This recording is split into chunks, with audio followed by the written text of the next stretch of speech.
ಪರಪ್ಪನ ಆಗ್ರಹ ಅದು. ಪರಪ್ಪನ ಆಗ್ರಹ ಲಷ್ಕರ್ ತೊಯ್ಬಾ ಉಗ್ರ ಕೈಯಲ್ಲಿ ಮೊಬೈಲ್ಗಳು ನೋಡ್ರಿ, ಈ ಸಿದ್ದರಾಮಯ್ಯ ಸರ್ಕಾರ ಹೆಂಗಿದೆ ಅಂದ್ರೆ ಏನ್ ಬೇಕಾದ್ರೂ ನಡೀತದೆ. ಮತ್ತು ಅದರಲ್ಲಿ ಅಲ್ಪಸಂಖ್ಯಾತರ ವಿಷಯ ಬಂದ್ರೆ ಅಪೀಸ್ಮೆಂಟ್ ಸ್ಟಾರ್ಟ್ ಆಗ್ತದೆ.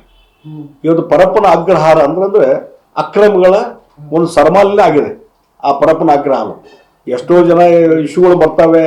ಈಗ ತಸ್ಕೆರೆ ಕೋಯಿಬಾ ಏನದಲ್ಲ, ಲಷ್ಕರ್ ಕೋಯಿಬಾ ಅವರು ಉಗ್ರಗಾಮಿಗಳು ಏನು ಅಲ್ಲಿ ಇದಾರ, ಅವರು ಮೊಬೈಲ್ಗೆ ಅವ್ರಿಗೆ ಸಿಗುವಂಥದ್ದು, ಮೊಬೈಲ್ ಮುಖಾಂತರ ಮಾತಾಡುವಂಥದ್ದು ಎಲ್ಲವೂ ಆಕ್ಟಿವಿಟೀಸ್ ನಡೆಯುವಂತಂದ್ರೆ it shows the weakness of the state government.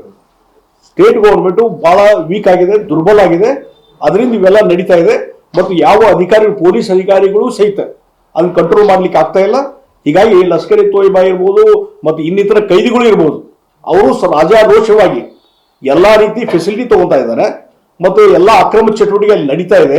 ಇಷ್ಟಾದರೂ ರಾಜ್ಯ ಸರ್ಕಾರಕ್ಕೆ ಕಾಳಜಿ ಇಲ್ಲ ಅಂತಂದ್ರೆ ಮಾಧ್ಯಮದವರು ಸಹಿತ ಸಾಕಷ್ಟು ಸಲ ತೋರಿಸ್ತಾ ಇದ್ದಾರೆ, ಸಾಕಷ್ಟು ಬಿತ್ತನೆ ಆಗಿದೆ ಮತ್ತು ಪತ್ರಿಕೆಯಲ್ಲಿ ಬರ್ತಾ ಇದೆ. ಇಷ್ಟೆಲ್ಲ ಆದ್ಮೇಲೂ ಸರ್ಕಾರ ಸುಮ್ ಕೂರ್ತದಂದ್ರೆ ಇವ್ರದ್ದು ಅದ್ರ ಜೊತೆ ಕೈ ಜೋಡಿಸಿದ್ದಾರೆ. ಇವ್ರು ಕೆಲವು ಅಧಿಕಾರಿಗಳಿರ್ಬೋದು, ಮಂತ್ರಿಗಳಿರ್ಬೋದು, ಅವ್ರದ್ದು ಹ್ಯಾಂಡ್ ಇನ್ ಗ್ಲೋ ಅದರಲ್ಲಿ ಇದ್ದುದರಿಂದ ಇವೆಲ್ಲ ರಾಜಾರೋಷವಾಗಿ ನಡೀತದೆ.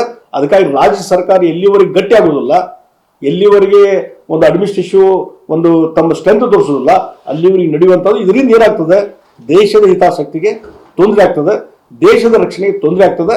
ಈ ದೇಶದ್ರೋಹಿ ಚಟುವಟಿಕೆ ಇದೇ ಮುಂದುವರಿತದೆ. ಅದಕ್ಕಾಗಿ ರಾಜ್ಯ ಸರ್ಕಾರ ಈಗಲಾದರೂ ಎಚ್ಚೆತ್ತು.